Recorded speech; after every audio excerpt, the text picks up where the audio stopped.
नाजरीन, आप देख रहे हैं रियासत का मशहूर व मकबूल यूट्यूब चैनल बज़्म आईना। वकील साहब पोस्ट सैयद कुदरतुल्लाह क़ादरी वकील साहब एक बार फिर करनूल की इंतहाई ज़रूरी अहम खबर के साथ आपके रूबरू हाजिर हूँ। ख़बर यह है कि आज YSRCP स्टूडेंट्स ऑर्गेनाइजेशन ने ख़दीम बस स्टैंड, करनूल के ख़दीम बस स्टैंड के करीब जो मुजस्समा BR अम्बेडकर का है, वहाँ पर एक पुरज़ोर एहतजाज किया। इस मौके पर एहतजाजी तलबा तंजीम ने हुकूमत से मुतालबा किया कि हुकूमत फ़ौरी तौर पर वज़ीर बराए तालीम नारा लोकेश को बरतरफ करे, क्योंकि 2025 DSC में बहुत बड़े पैमाने पर धांधलियाँ चली हैं और इस धांधलियों को रोकने में वज़ीर बराए तालीम नारा लोकेश मुकम्मल तौर पर नाकाम हो चुके हैं। लिहाजा YSRCP स्टूडेंट्स ने पुरज़ोर मुतालबा किया है कि फ़ौरी तौर पर नारा लोकेश को बरतरफ किया जाए। आप देखिए ये खुसूसी रिपोर्ट। सैयद कुदरतुल्लाह क़ादरी वकील साहब को दीजिए इजाज़त। अगर आप हमारे चैनल को अब तक सब्सक्राइब नहीं किए हैं तो ज़रूर सब्सक्राइब करें, लाइक करें, शेयर करें, कमेंट करें, बेल बटन दबाना ना भूलें ताकि लेटेस्ट वीडियोस आप तक बआसानी से दस्तयाब हो सके। इस मौके पर YSRCP Congress party students organisation के कायदीन बड़ी तादाद में शरीक रहे।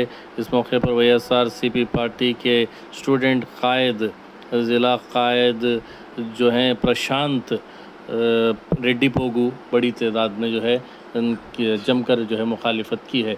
आप देखिए ये खुसूसी report.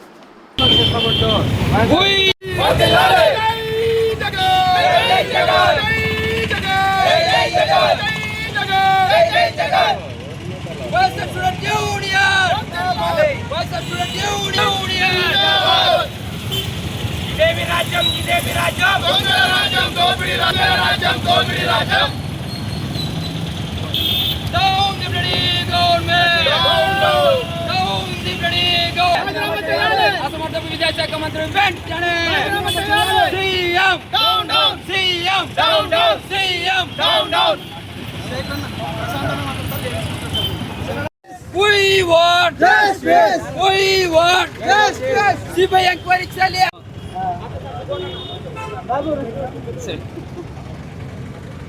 We want justice. We want justice. We want justice. We want justice. ఇదే మీ రాజ్యం, ఇదే మీ రాజ్యం, దొంగల రాజ్యం, దోపిడీ రాజ్యం. ఇదే మీ రాజ్యం, ఇదే మీ రాజ్యం, దొంగల రాజ్యం, దోపిడీ రాజ్యం. ఆ లోగో లేదు, నీలో ఉంది లోగో. ఆ లోగో విద్యాశాఖ మంత్రి నారా లోకేష్ వెంటనే ఈ కూటమి ప్రభుత్వం వచ్చిన కాడ నుంచి ఈ DSC పేరుతో విద్యార్థుల పట్ల 4000 మంది పైన అన్యాయం జరిగింది. అది ఎలా అంటే DSC పేరుతో విద్యార్థుల పట్ల చాలా అన్యాయాలు, అక్రమాలు, ఏమన్నా ప్రశ్నించే కేసులు, అలాగే విద్యార్థుల పట్ల రౌడీ షీట్లు ఓపెన్ చేయడం ఈ కూటమి ప్రభుత్వానికి చాలా సింపుల్గా అయిపోయింది. ఈ కూటమి ప్రభుత్వానికి మీడియా ద్వారా ఒకటే తెలియజేస్తున్నా, రేపు DSC విద్యార్థులకు 4000 మందికి అన్యాయం జరిగింది. మా నాయకుడు వైఎస్ జగన్మోహన్ రెడ్డి గారు 2029లో గనక వైఎస్ఆర్ కాంగ్రెస్ పార్టీ జెండా ఎగరేసినచో విద్యార్థులకి DSC పేరుతో అన్యాయం జరిగిన ప్రతి ఒక్కరికి కూటమి ప్రభుత్వాన్ని CBI ఎంక్వైరీ చేసి ఆ విద్యార్థుల పట్ల DSCకి న్యాయం జరిగేలా మేము ఖచ్చితంగా DSC పేరుతో చేపడతాం. ఈ DSC వాళ్ళకి అన్యాయం ప్రభుత్వం వాళ్ళ మీదనే తిరిగి కేసులు వెనకాల తీసుకోవాలని చెప్పి ఒత్తిడి చేస్తూ ఉంది. అదేవిధంగా స్పోర్ట్స్ కోటాలో ఇచ్చిన జాబులు అయితే అంటే 4 పోస్టులు ఉన్నాయంటే 3 పోస్టులు అమ్ముకున్నారు. ఎందుకు ఈ మాట చెప్తా ఉన్నామంటే చిన్న చిన్న స్పోర్ట్స్లో నేషనల్ ఆడినట్టు క్రియేట్ చేసి ఎప్పుడు కూడా గ్రౌండ్లోకి దిగిన వాళ్ళు కూడా గ్రౌండ్లో దిగినారు, వాళ్ళు నేషనల్స్ ఆడినారని చెప్పి నేషనల్ సర్టిఫికేట్లను అమ్ముకొని ఈరోజు ఆ ఉద్యోగాలను 15 లక్షలకు, 15 లక్షల నుంచి 25 లక్షలకు అమ్ముకున్న పాపాన ఈ గవర్నమెంట్ నడుస్తూ ఉంది. ఎందుకు ఈ విధంగా విద్యార్థి నాయకులు, విద్యార్థులందరూ కూడా నిరసన తెలియజేస్తూ ఉన్నారంటే, ఏదైనా ఒక ప్రభుత్వం అనేది ఒక నోటిఫికేషన్ ఇస్తే ట్రాన్స్పరెంట్గా జరగాల. ట్రాన్స్పరెంట్గా జరగకుండా దాంట్లో నారా లోకేష్కి ఎంత, చంద్రబాబు నాయుడు గారికి ఎంత, అదేవిధంగా కూటమిలో ఉన్న పవన్ కళ్యాణ్ గారికి ఎంత, అదేవిధంగా బీజేపీకి ఎంత, ఇట్లా ఎవరంతకు వాళ్ళు వంతలు వాడుకొని ఈ పోస్టులను అమ్ముకున్నారు అని చెప్పి విద్యార్థి సంఘాల తరఫున మేమందరం కూడా ఈ నిరసన కార్యక్రమాన్ని తెలియజేస్తూ ఉన్నాము. రాబోయే రోజుల్లో సిబిఐ ఎంక్వైరీ చేయకపోతే వైఎస్ఆర్ కాంగ్రెస్ పార్టీ విద్యార్థి విభాగం అయితేనేమి, అదేవిధంగా ఇతర విద్యార్థి విభాగాలను కలుపుకొని రాష్ట్ర వ్యాప్తంగా నిరసనలు తెలియజేస్తాము. అదేవిధంగా చంద్రబాబు నాయుడు గారి ఇంటిని కూడా ముట్టడి చేస్తామని చెప్పి ఈ సందర్భంగా కూటమి ప్రభుత్వాన్ని హెచ్చరిస్తూ ఉన్నాం.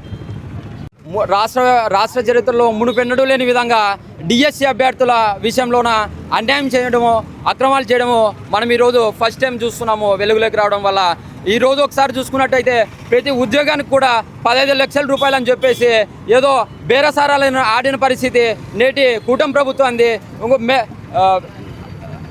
స్పోర్ట్స్ కోటా కిందకు వచ్చినట్టయితే 1/4 ఉద్యోగాలన్నీ కూడా ఫేక్ ఉద్యోగాలు ఇచ్చారు. ఈ విషయంలో ఖచ్చితంగా షాప్ చైర్మన్ గారి ఇన్వాల్వ్మెంట్ కూడా ఉందని చెప్పేసి మనకు క్లియర్గా అర్థమవుతుంది. ఆయన పైన కూడా చీటింగ్ కేసులు నమోదు చేసి ఎంక్వైరీ చేయాలి. అదేవిధంగా సిబిఐ ఎంక్వైరీని వెంటనే నియమించాలి. లేని పక్షంలో వైఎస్ఆర్ కాంగ్రెస్ పార్టీ విద్యార్థి విభాగంగా పెద్ద ఎత్తున ఉద్యమాలు చేస్తాము. అదే మాదిరిగా వీళ్ళు ధనార్జన కోసము ఈరోజు చేసిన అవినీతి అక్రమాల వలన ఈరోజు ఎవరైతే జెన్యూన్ టాలెంట్ ఉన్న టీచర్ అభ్యర్థులు ఉన్నారో, డిఎస్సి అభ్యర్థులు ఉన్నారో వాళ్ళు దాదాపుగా 10,000 మందికి అన్యాయం జరిగింది. కాబట్టిగా వెంటనే వితిన్ 2 monthsలోన 10,000 కొత్త డిఎస్సి పోస్టులతోన రాష్ట్ర ప్రభుత్వం నోటిఫికేషన్ విడుదల చేయాలని చెప్పేసి మేము వైఎస్ఆర్ కాంగ్రెస్